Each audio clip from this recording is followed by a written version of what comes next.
Hello दोस्तों, welcome back to Pradeep Giri academy. मैं नंदिनी सिंह आप सबका स्वागत करती हूँ हमारे सेकेंड लेक्चर में, that is based on friction one shot. I know आप बोलेंगे फ्रिक्शन वन शॉट 30 मिनट्स का था, ये क्यों अलग? क्योंकि इसमें जो टॉपिक्स है वो काफी डाइवर्स है। मैं आपको एक वीडियो में कंफ्यूज नहीं करना चाहती थी, इसलिए अगर आप ये लेक्चर देख रहे हो तो इसके पहले हमारा जो फ्रिक्शन वन शॉट लेक्चर हो चुका है 30 मिनट्स का, वो एक बार चेक कर लो, जिसमें मैंने कंसेप्ट को डिटेल में एक्सप्लेन किया हुआ है। दो वो 30 मिनट्स में कंप्लीट हो गया, तो आपका तो इजीली हो जाएगा। यहाँ पे हम दे रहे हैं हमारा जो सेकेंड टाइप ऑफ न्यूमेरिकल है, उसमें हमने फर्स्ट टाइप कंप्लीट कर लिया जो वेज पे था। ये हमारा सेकेंड टाइप ऑफ न्यूमेरिकल रहेगा, इसके बाद थर्ड टाइप रहेगा and then the chapter gets over. तो जो सेकेंड टाइप ऑफ न्यूमेरिकल है that is known as ladder friction के ऊपर। यहाँ पे क्वेश्चन क्या दिया गया, determine minimum value of coefficient of friction. Coefficient of friction in the sense आपको क्या डिटरमाइन करना है दोस्तों, म्यू का वैल्यू डिटरमाइन करना है so as to maintain the position shown in figure, ताकि जो मेरा लैडर है वो ऐसे का ऐसा ही बना रहे, मतलब ये पोजीशन में ही रहे, इन द सेंस इक्विलिब्रियम में ही मेंटेन रहे। एंड मुझे क्या डिटरमाइन करना है, उसके लिए एक परफेक्ट म्यू का वैल्यू चाहिए जिससे मेरा बॉडी आगे मूव ना करे।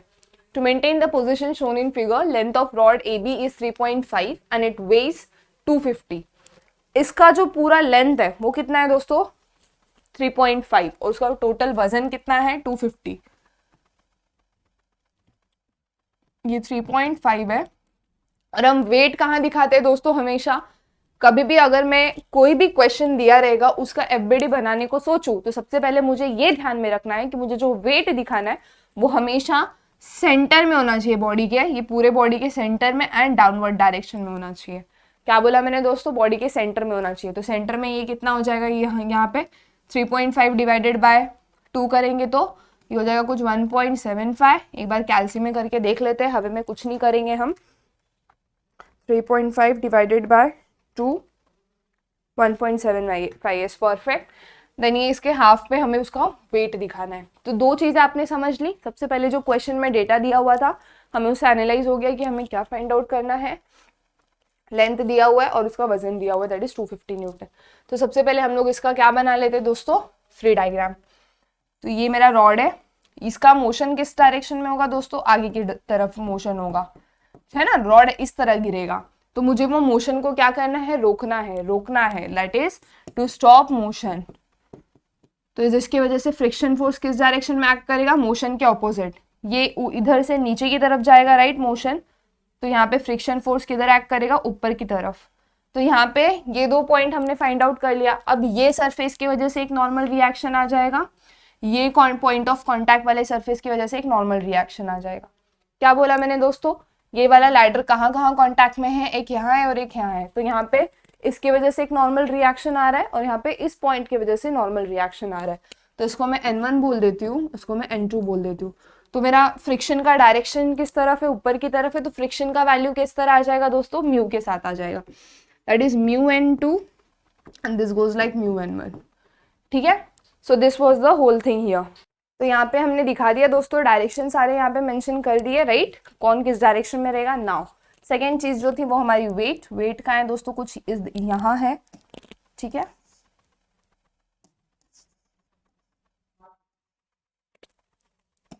तो वेट हमारा यहाँ आ जाएगा 250 न्यूटन, ठीक है। अब हमें यहाँ पे अननोन क्या क्या है दोस्तों, एक N1 अननोन है, ठीक है। दूसरा है क्या अननोन है हमारे पास, एक म्यू अननोन है। तो अब हमको क्या करना होगा, थोड़ा यहाँ पे जो पॉइंट्स हैं हमारे पास, कौन कौन से पॉइंट है, एक ए पॉइंट है जिससे हमें कुछ लेना देना नहीं है, क्योंकि ए पॉइंट पे कोई फोर्स भी नहीं है, कोई रिएक्शन भी नहीं है। यहाँ पे एक सी पॉइंट है जहाँ पे नॉर्मल रिएक्शन है, that is point of contact. और यहाँ पे एक बी वाला पॉइंट है, राइट। तो यहाँ ये सारे पॉइंट्स पे हम लोग कोई भी एक पॉइंट ले लो, वहां से हम मोमेंट लगा लेंगे। क्या यूज करेंगे दोस्तों, मोमेंट। तो सबसे पहले हम लिखेंगे सॉल्यूशन में अप्लाइंग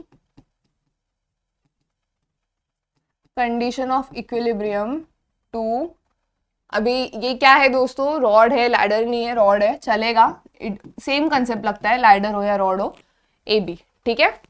तो सबसे पहले क्या लेंगे हम लोग, समेशन ऑफ मोमेंट लेंगे। कौन से पॉइंट के अक्रॉस ले दोस्तों, चलो बी के अक्रॉस ले लेते हैं और उसको इक्वल टू 0 कंसिडर करते हैं। अगर बॉडी एंटी क्लॉकवाइज मूव कर रही है तो उसको हम पॉजिटिव ले लेंगे, ठीक है। ये चीज आपको क्लियरली समझ गई। तो सबसे पहला जो कंडीशन लगता है इक्विलिब्रियम का, that is summation of moment. अब यहाँ पे सबसे पहले मैं लूंगी 250 न्यूटन। अब मुझे एक बात बताओ दोस्तों, जो ये ए बी रॉड है मेरा, ए बी नहीं लेंगे, सी और बी लेंगे, क्योंकि ए से तो कुछ लेना देना नहीं है। तो वहां पे ये जो 250 है, क्या ये वाला फोर्स ये डिस्टेंस को परपेंडिकुलर है? ये वाले डिस्टेंस को परपेंडिकुलर है? नहीं। तो मुझे क्या करना होगा, या तो मैं ये फोर्स को नीचे तक एक्सटेंड करके ये वाला परपेंडिकुलर डिस्टेंस ले लूं। क्या बोला मैंने? या तो मैं ये वेट वाला जो फोर्स है उसको नीचे तक एक्सटेंड करके ये वाला डिस्टेंस का निकाल के परपेंडिकुलर डिस्टेंस ले लूं, और एल्स मैं क्या कर सकती हूँ, ये 250 के दो कंपोनेंट बनाकर ये वाले कंपोनेंट के साथ परपेंडिकुलर डिस्टेंस ले सकती हूँ। ठीक है दोस्तों, क्योंकि मोमेंट क्या कहता है, moment is force into perpendicular distance. तो यहाँ पे अगर मैं वेट वाला बना के परपेंडिकुलर डिस्टेंस ले लूँ, या तो मैं वेट को नीचे एक्सटेंड करके, तो मेरे जो पहले पिछले वीडियोस थे ना जो फ्रिक्शन के ऊपर डिटेल में बनाए गए हैं, उसमें मैंने ना दोस्तों ये वाला लिया हुआ है हमेशा, कंपोनेंट वाला। चलो इस वाले में हम एक्सटेंड करके ले लेते हैं। ये एक्सटेंड करके ये किस तरह आएगा, ठीक है। तो ये मेरा रॉड है, यहाँ पे मेरा 250 का वेट आ रहा है। मुझे क्या निकालना है, ये वाला डिस्टेंस, कि भाई ये वाला डिस्टेंस कितना होगा। तो सिंपल तरीका है क्या, ये मुझे पता है ये 45 है, ये मुझे पता है दैट इज 1.75। अब मैं ये निकाल सकती हूँ, कैसे निकालूंगी दोस्तों, हाइपोटेन्यूज पता है, एडजेसेंट निकालना है, तो मुझे cos 45 लेना होगा। इस एडजेसेंट अपॉन हाइपोटेन्यूज, एडजेसेंट निकालना है, तो एडजेसेंट कैसे हो जाएगा, cos 45 multiplied by hypotenuse. Hypotenuse कितना है, 1.75। cos 45 मल्टीप्लाइड बाय 1.7 कितना आ रहा है दोस्तों आपको, 1.237। ठीक है, ये कितना आ गया दोस्तों, 1.237। अब मैं अगर ये एरो से सर्कल बनाऊं तो ये लैडर को कहाँ रोटेट करेगा, एंटी क्लॉकवाइज रोटेट करेगा। इसके लिए इसका आ जाता है प्लस 250 न्यूटन का जो वेट है multiplied by perpendicular distance, that is 1.237। I hope आपको ये क्लियरली समझ गया हो। वेट, ये जो वेट है हमने इसको परपेंडिकुलर लिया, नीचे तक लिया, कंसिडर किया इसको, एंड ये परपेंडिकुलर डिस्टेंस कैलकुलेट किया है, ताकि हम इसका सॉल्यूशन इजीली कर सके।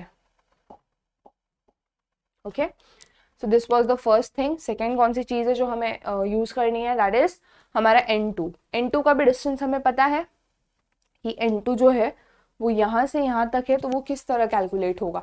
तो सिंपल है दोस्तों, जैसे हमने यहाँ कैलकुलेट किया वैसे हम वहाँ भी कर सकते हैं। That is like this, sorry, see, यहाँ पे मेरा सी पॉइंट है, ये ए पॉइंट हो गया, यहाँ पे मेरा सी पॉइंट है यहाँ पे। तो ये परपेंडिकुलर डिस्टेंस मुझे पता है और ये एंगल मुझे पता है, दैट इज 45।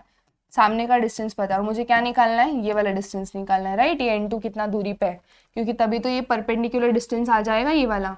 तो ये वाले डिस्टेंस से मैं कैलकुलेट कर सकती हूँ, दैट इज कितना आ जाएगा दोस्तों, हम लोग क्या निकालेंगे, साइन लेंगे। तो साइन 45, अपोजिट साइड मुझे पता है 1.75 डिवाइडेड बाय हाइपोटेन्यूज निकालना है मुझे, राइट। ये वाला साइड निकालना है, तो किस तरह हो जाएगा ये 1.75 डिवाइडेड बाय साइन 45। तो इसको कैलकुलेट करेंगे, आ जाता है 2.4748। 2.4748 है, 48 को मैं 50 कर देती हूँ, 2.475 हो जाएगा, है ना दोस्तों। तो यहाँ पे हम लोग का आ जाएगा दूसरा, N2 क्लॉकवाइज रोटेट कर रहा है इसलिए minus N2 multiplied by 2.475। I hope आपको ये क्लियर हो गया कि कैसे हम लोग को फोर्स और जो पॉइंट से हम लोग मोमेंट ले रहे हैं, फोर्स और जो पॉइंट से हम लोग मोमेंट ले रहे हैं वो परपेंडिकुलर डिस्टेंस किस तरह कैलकुलेट करना है।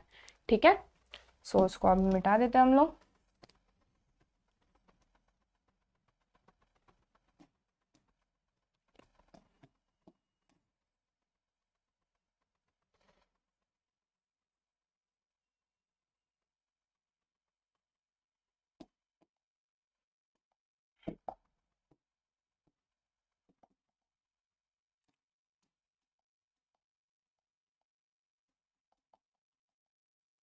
एक मिनट,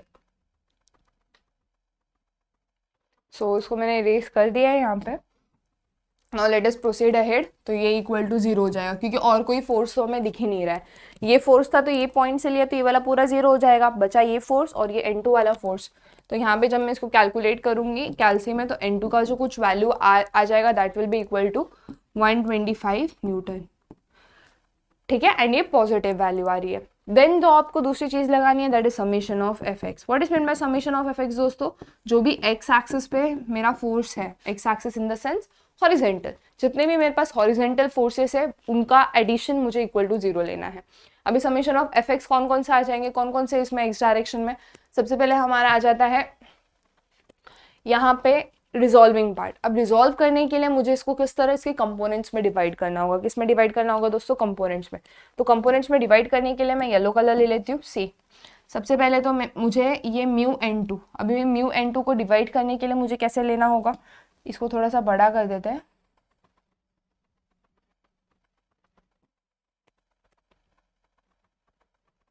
ठीक है, देखो दोस्तों सिंपल है। सबसे पहले ये N2, ये N2 का हॉरिजेंटल कंपोनेंट और ये N2 का वर्टिकल कंपोनेंट। ठीक है दोस्तों, ये फिक्स हो गया। आई होप आप लोगों को क्लियर हो गया। देन ये हॉरिजेंटल ये इसके साथ 45 डिग्री बना रहा है, तो ये इसके साथ भी 45 डिग्री बनाएगा, है ना। तो ये हो जाएगा N2 cos 45, ये हो जाएगा N2 sin 45। तो ये मेरा N2 का हो गया। अब कमिंग टू म्यू N2 का पार्ट।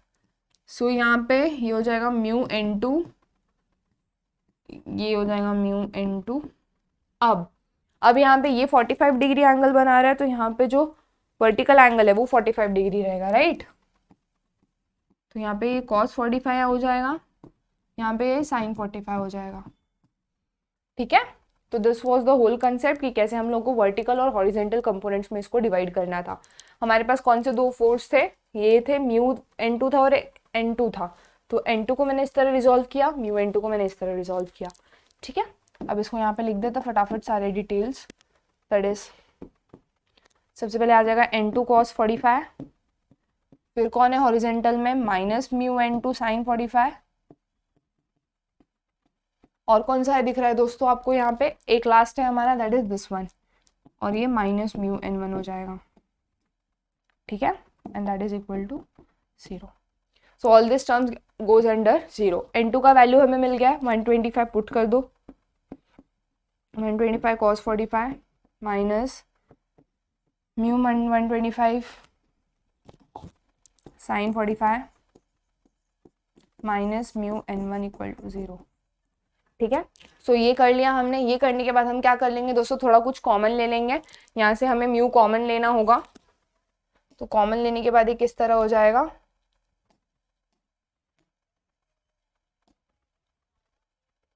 तो ये म्यू कॉमन ले लिया मैंने यहाँ से। यहाँ क्या बचेगा दोस्तों, N1 बच जाएगा, minus N1 minus 125 sin 45 equal to minus 125। ये वाला माइनस 125 इस साइड आ जाएगा cos 45। दोस्तों बेसिक मैथ्स, अगर यहाँ पे थोड़ा सा भी गड़बड़ होता है ना तो आपके वैल्यूज में चेंजेस हो जाते हैं।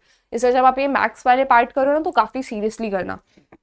माइनस साइन भी बाहर ले लेते हैं, 125 sin 45 इक्वल टू 125 cos 45, है ना। माइनस साइन बाहर लिया तो ये यहाँ जाके डिवाइड करेगा, माइनस माइनस प्लस हो जाएगा। सो this is your first equation.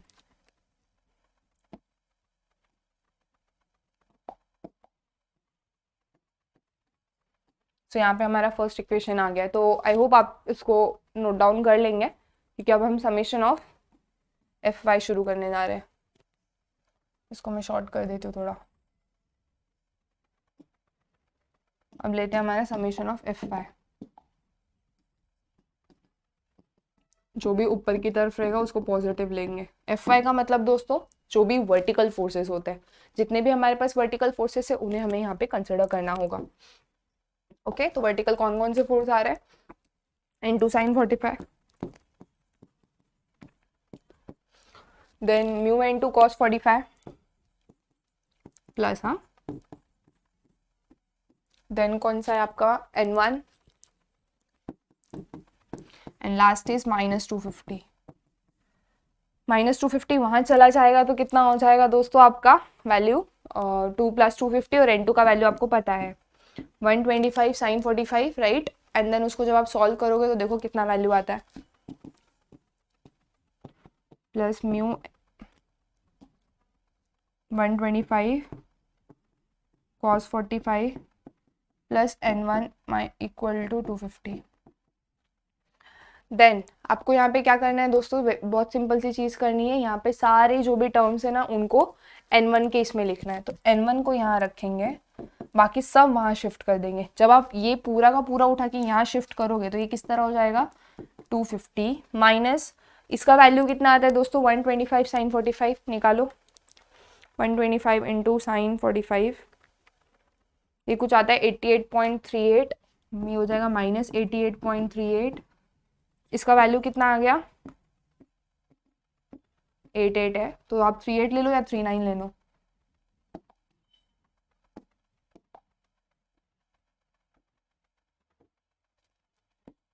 ठीक है, फिर ये म्यू को भी वहाँ शिफ्ट कर देंगे, माइनस म्यू 125 कॉस 45। तो ये टोटल जब आप इसको सॉल्व करोगे कितने में क्या टर्न आउट हो जाएगा दोस्तों, 161.61 माइनस म्यू, म्यू के साथ 125 कॉस 45 का वैल्यू कितना हो जाता है, 88.39। ठीक है, तो यहाँ पे हमारा फर्स्ट इक्वेशन मिल गया था, ये हमें हमारा सेकंड इक्वेशन मिल गया। आई होप आपने इसको लिख लिया हो, फटाक से लिख लो, देन मैं इसको शॉर्ट कर देती हूँ।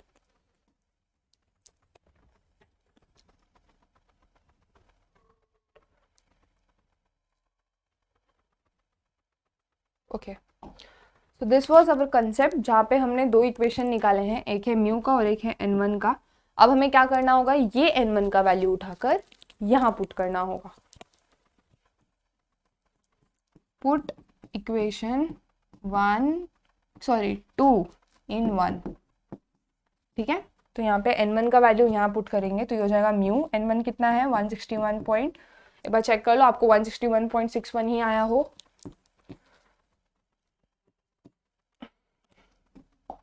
माइनस म्यू 88.39 प्लस 125 साइन 45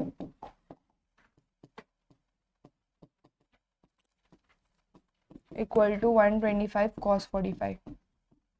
अब आप क्या करोगे दोस्तों, मल्टीप्लाई, आपको ये ब्रैकेट ओपन करने की जरूरत है सबसे पहले, तो ये हो जाएगा कुछ 161.61 mu minus mu into mu, mu square हो जाएगा 88.39 का म्यू स्क्वायर, प्लस ये इसको फिर से मल्टीप्लाई करेगा तो 125 साइन 45 का वैल्यू कितना आ जाता है, 88.39 म्यू इक्वल टू 1 कॉस 45, ये अगेन 88.39 है। ठीक है, ये आ गई सारी वैल्यूज यहाँ पे। देन आपको क्या करना है, ये जो वैल्यूज है म्यू और म्यू वाली उनको ऐड कर देना है, एंड सारे जब आप अरेंज करोगे तब आपको एक इक्वेशन सॉर्ट ऑफ मिल जाएगा, और वो इक्वेशन मिलने के बाद वो कुछ इस तरह दिखेगा, 88.39 म्यू स्क्वायर प्लस, जब आप उसको ऐड करोगे कितना वैल्यू आ रहा है दोस्तों, एक बार चेक कर लो, 250, क्योंकि 161.61 plus 88.39, so this is 250 mu and minus 88.39। And then आपको क्या करना है, अपने कैल्सी में पॉलिनोमियल एक्टिवेट करना है। कैसे एक्टिवेट करते हैं दोस्तों पॉलिनोमियल, लुक एट हियर, सबसे पहले शिफ्ट दबाओ, मेन्यू सेटअप में जाने के बाद लॉग ऑफ ए को दबा दो, वहाँ पे आपको ऑप्शन आता है साइमल्टेनियस है कि पॉलिनोमियल है, देन आप पॉलिनोमियल को दबाओ, डिग्री कितना है, तो यहाँ पे डिग्री का मतलब म्यू का स्क्वायर है कि क्यूब है, तो यहाँ पे स्क्वायर है तो 2 को क्लिक करो, देन वैल्यू पुट कर दो, माइनस 88.39 250 माइनस 88.39, तो यहाँ पे आता है एक वैल्यू आती है आपको म्यू की 2.414 और दूसरा वैल्यू आता है आपको म्यू इक्वल टू 0.414। अब एक चीज हमेशा याद रखना दोस्तों, जो म्यू का वैल्यू है ना वो कभी भी 1 से बड़ा नहीं हो सकता, mu will be always less than और इक्वल टू 1, बट वो 1 से कभी बड़ा नहीं हो सकता। तो यहाँ पे क्या हम ये वैल्यू लेंगे तो चलेगा, 2.414 नहीं, क्योंकि ये 1 से बड़ा है, तो हमें कौन सा वैल्यू लेना है म्यू का, 0.414। इसका मतलब क्या है दोस्तों, कि अगर इतना कोएफिशिएंट ऑफ फ्रिक्शन लगेगा तभी मेरा रॉड वो पोजीशन में रहेगा, वरना मेरा रॉड आगे की तरफ मूव कर सकता है। तो यहाँ पे आप रीजन दे दो कि value of mu can not be greater than 1। I hope आपने ये लिख लिया हो, मैं इसको शॉर्ट कर देती हूँ थोड़ा।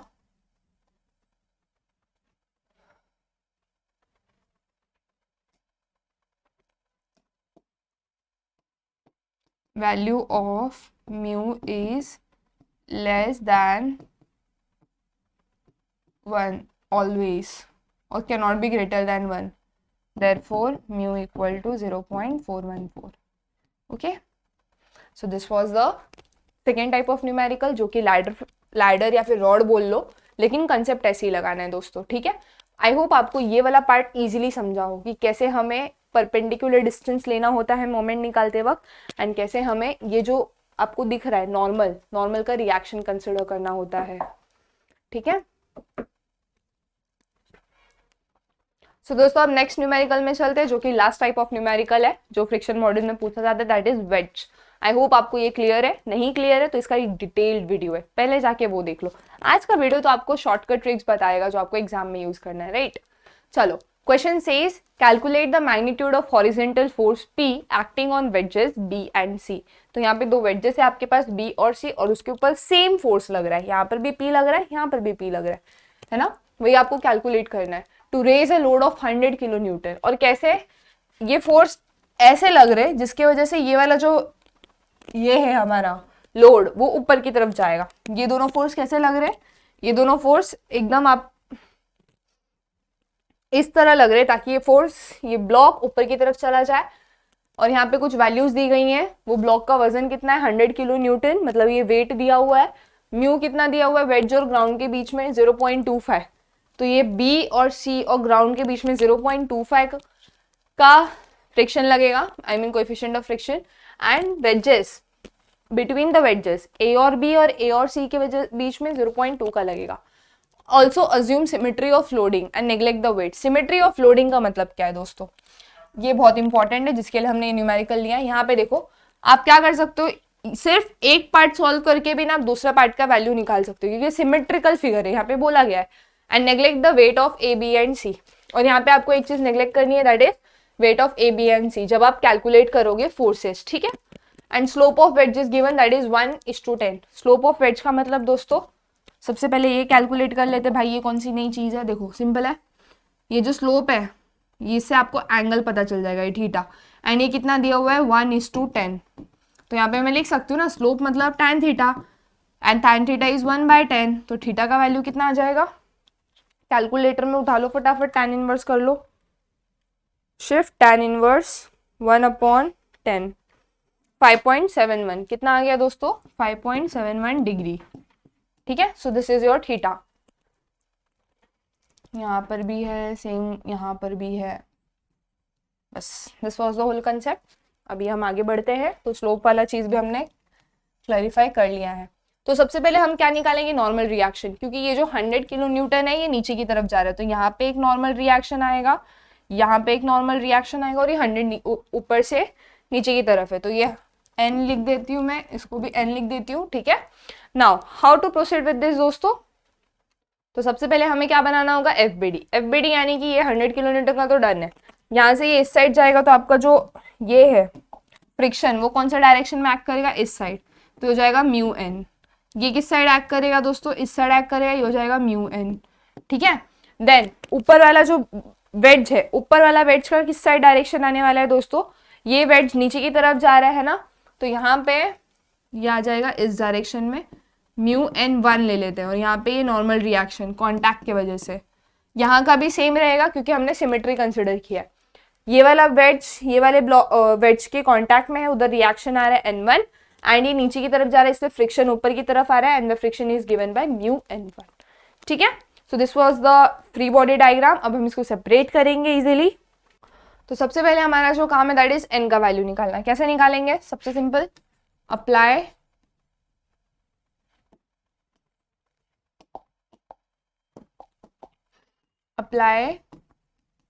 Condition of equilibrium to whole system. सबसे पहले पूरे सिस्टम पे अप्लाई कर दे। अभी यहाँ पे मोमेंट तो निकाल नहीं सकते, हॉरिजेंटल फोर्सेस तो पूरे सिस्टम में है नहीं, सिस्टम की बात कर रही हूँ मैं दोस्तों, सिर्फ ये मूवमेंट की बात नहीं करी वेज के बीच में। यहाँ पे सिर्फ और सिर्फ वर्टिकल फोर्स एग्जिस्ट कर रहे हैं, that is equal to 0, and that is n plus n, ये 2 n है और एक 100 है, दैट इज -100। तो यहाँ से n का वैल्यू आ जाएगा 50 किलो न्यूटन, ठीक है। एन का कितना वैल्यू आ गया दोस्तों आपके लिए 50 किलो न्यूटन आ चुका है। अब आपको क्या कैलकुलेट करना है आगे के सारे कोएफिशिएंट ऑफ फ्रिक्शन वाले टर्म्स। तो सबसे पहले हम क्या बनाएंगे फ्री बॉडी डायग्राम। यहाँ पे ये मेरा वेड्ज है कुछ इस शेप का, है ना। अब ये जो वेड्ज है यहाँ पे सबसे पहले एक नॉर्मल रिएक्शन आ रहा है N1, तो इसके कंपोनेंट बना लेते हैं।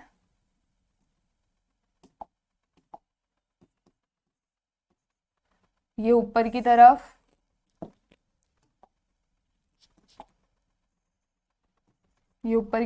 म्यू N1 है, इसके भी 2 कंपोनेंट बन जाएंगे।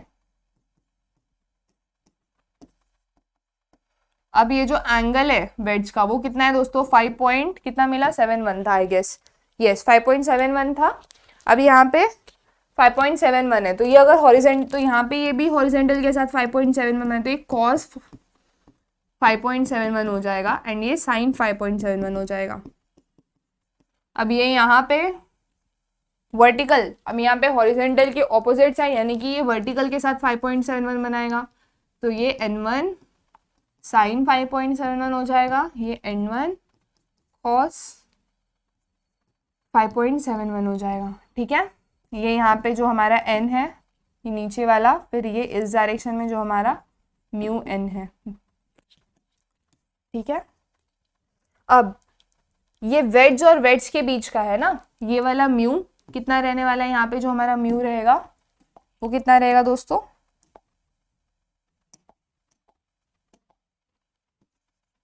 ये वेड्ज और वेड्ज के बीच में 0.2 और वेड्ज और जमीन के बीच में जो आपका म्यू रहेगा दैट इज 0.25।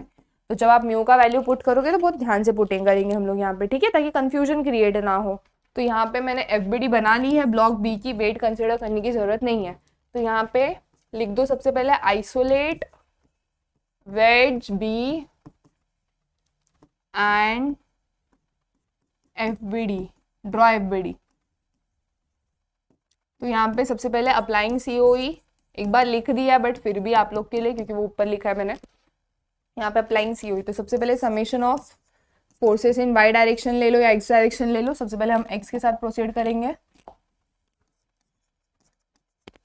तो जो भी हॉरिजेंटल में पॉजिटिव एक्स की साइड है वो पॉजिटिव रहेगा।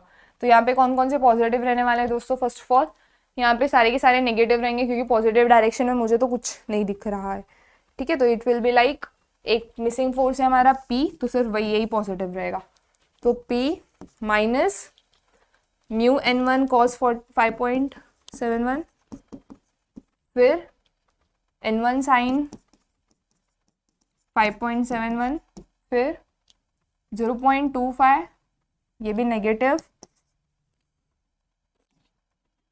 0.25 n कितना है दोस्तों आपका 50 है ना, ये कितना हो जाएगा 0.25 इंटू 50। ठीक है, तो यहाँ पे हमने लिख दिया जो भी चीज़ें हमें पता थी, यहाँ पे सब नेगेटिव है सारी की सारी, इक्वल टू 0। तो यहाँ पे हमें क्या कैलकुलेट करना है दोस्तों, P भी चाहिए, म्यू भी चाहिए, N1 भी, म्यू तो है हमारे पास, N1 चाहिए और P चाहिए। तो यहाँ पे इसको इक्वेशन नंबर 1 डाल देते फिलहाल। तो चलो अब समेशन ऑफ Fy निकाल देते हैं। y डायरेक्शन में कौन कौन है, सबसे पहले आपका n है दैट इज 50, ये n कितना है दोस्तों 50, तो ये यहाँ पे मैंने मेंशन कर दिया। देन कौन सी चीज़ है आपकी माइनस N1 cos 5.71, और कौन है mu N2 sine plus mu N2 sine 5.71, और कोई है दोस्तों वर्टिकल डायरेक्शन में कोई भी फोर्स नहीं, so this is equal to 0। ठीक है, ये यहाँ पे हमने लिख दिया। अब हमें क्या करना है, वैल्यूज पुट करनी है। अब यहाँ पे sorry this is not N2 नहीं है दोस्तों, ये भी N1 ही है, तो गलती से मैंने N2 लिख दिया है। ठीक है, अब यहाँ पे क्या करेंगे, पहले N1 कॉमन ले लेंगे, तो ये ब्रैकेट में हो जाएगा माइनस कॉस 5.71 प्लस ये वाला म्यू का वैल्यू कितना 0.2 इंटू साइन 5.71, और उस साइड ये 50 चला जाएगा दैट इज माइनस 50। जब आप ये सबको सॉल्व करोगे आपको N1 का वैल्यू आ जाएगा। देखो कितना आता है, कैलसी उठा लो फटाफट। क्या करना है दोस्तों, पूरा सेम टू सेम डालना है। N1 की जगह x ले लो, multiplied by bracket open minus cos 5.71 plus 0.2 into sine 5.71 bracket close, shift equal to -50, shift solve equal to कितना आ जाता है दोस्तों आपको n1 का वैल्यू। फिर आपके कैल्सी में देखो, आई होप आपको दिख रहा हो, यहाँ पे है वैल्यूज, लेट मी एडजस्ट, ठीक है, दैट इज 51.27 न्यूटन। तो यहाँ पे जैसे आपको n1 का वैल्यू मिलता है, आप जब यहाँ पे पुट करोगे ये इक्वेशन नंबर 1 में, तो आपको सारा आंसर आ जाएगा। कैसे पुट करना है देखो,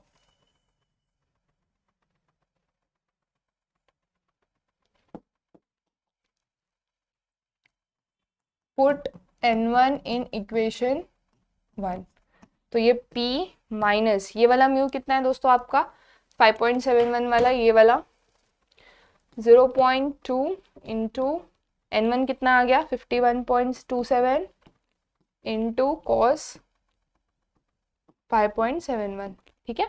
फिर माइनस n1 अगेन कितना है दोस्तों आपका 51.27 इंटू साइन 5.71, है ना। देन आपको ये -0.25 इंटू 50 इक्वल टू 0। जब आप ये सबको कैलकुलेट कर लोगे तो आपको देखो कितना आंसर आता है। कैलसी उठा लो दोस्तों फटाफट, सेम जो चीज़ अननोन है उसको x ले लो, वैसे ही alpha x minus 0.2 into 51.27 into cos 5.71 bracket close minus 51.27 into sine 5.71 bracket close minus 0.25 into 50 equal to 0। Shift alpha equal to 0, shift solve equal to, जब आप शिफ्ट सॉल्व इक्वल टू करोगे तब आपको p का वैल्यू आ जाएगा। p मतलब आपका x जो कैल्सी में आपने लिया है 27.80 किलो न्यूटन। सो यहाँ पे हमने निकाल लिया कि हमें इतना फोर्स लगाना पड़ेगा ये वाले 100 न्यूटन वाले ब्लॉक को ऊपर मूव करने के लिए। जो p यहाँ आया वही सेम p यहाँ भी लगेगा। So this was the whole concept about friction दोस्तों, कि कैसे एक रॉड को किस तरह मूव करना है। एक वेज वाला न्यूमेरिकल आया तो आपको किस तरह सॉल्विंग के लिए प्रोसीड करना है। ईजी था काफ़ी, क्योंकि यहाँ पे दोस्तों टेंशन लेने वाली बात नहीं है, क्योंकि यहाँ पे सिर्फ आपको किस चीज़ से डीलिंग करनी है, फ्रिक्शन से। एक चीज़ हमेशा याद रखना कि अगर दो बॉडीज कनेक्टेड है, यहाँ पे ये वाला अगर इस साइड मूव हो रहा है दोस्तों, ये जैसे दो बॉडी यहाँ पे कनेक्टेड थी, तो यहाँ पे जो फ्रिक्शन है ना दोस्तों, ये यहाँ मूव कर रहा है तो यहाँ फ्रिक्शन लगेगा और ये वाले ब्लॉक के लिए यहाँ लगेगा। But what about this block, तो ये वाले ब्लॉक के लिए ऑपोजिट डायरेक्शन में लगेगा। तो जहां भी कॉन्टैक्ट बनता है ना, वहां पे आपको ब्लॉक्स के लिए ऑपोजिट डायरेक्शन में फ्रिक्शन लेने हैं। क्या बोला मैंने दोस्तों, जहां भी कॉन्टैक्ट बनता है वहां पे आपको ब्लॉक्स के लिए ऑपोजिट डायरेक्शन में फ्रिक्शन लेने हैं। मेन मोशन का तो आपको पता है कि मेन मोशन का किधर किधर जाएगा फ्रिक्शन, बट जो मेन मोशन आप जिस ब्लॉक का नहीं जानते उधर आपको ऑपोजिट कंसिडर करना है। So this was the whole concept about friction. I hope आपको ये अच्छे से क्लियर हो गया हो। And one shot lecture obviously था जिसमें ये पार्ट 2 का पार्ट था, एंड आपने आई होप एंजॉय किया हो। एंड मेरी एक दिल से रिक्वेस्ट है, फ्रिक्शन का कंप्लीट मॉड्यूल देख लो। बहुत सारे मैंने वैरायटी ऑफ न्यूमेरिकल लिए जो यूनिवर्सिटीज़ में पूछे गए हैं, तो इस तरह आपको फ्रिक्शन का क्लियर आइडिया आ जाएगा कि भाई कोई भी बॉडी मूव कर रही है तो उस पर किस तरह फ्रिक्शन लग रहा है। Till then keep learning, keep growing, good bye, take care. अगर वीडियो पसंद आए तो प्लीज़ लोगों के साथ शेयर कीजिए, ज़्यादा से ज़्यादा कमेंट कीजिए, लाइक कीजिए, एंड नए हैं तो चैनल को सब्सक्राइब कीजिए। Thank you.